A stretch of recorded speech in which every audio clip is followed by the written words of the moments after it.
The excitement of Texas high school football is a special experience on and off the field, but a lot has changed in the past 30 years.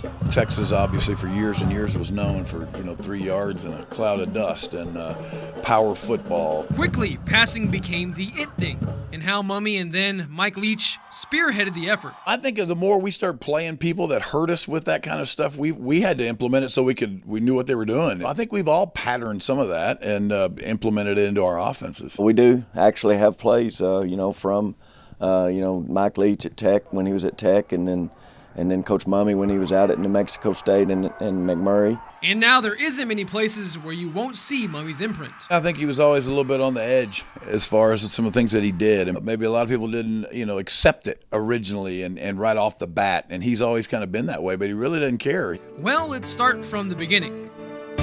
I played receiver in college down the road at Tarleton, and I always knew I wanted to get into coaching, and I always knew I wanted to throw the ball. Only BYU's Lavelle Edwards, 49ers head coach Bill Walsh, Mouse Davis, and June Jones with the Houston Gamblers were throwing the ball a lot during the late 80s. I leaned more towards the BYU version of things. There wasn't many guys that were throwing it more than 20 times a game.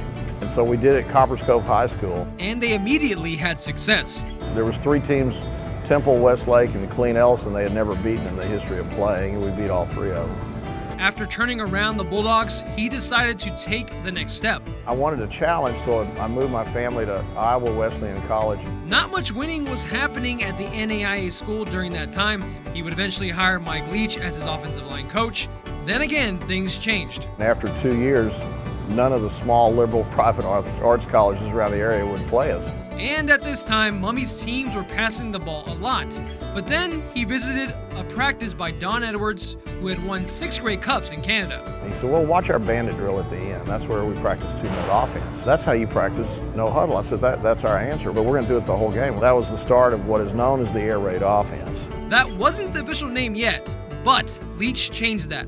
He came to my office one day and said, we need a name for our offense. What do you got in mind? He goes, I want to call it air raid. Well, that's fine. Get after it. Sounds good to me. So they had their name, and after turning around Valdosta State 2, Mumme moved on again. Every place we went, they said this won't work. And then we went to Kentucky, and they were absolutely, positively sure it could not work in the SEC.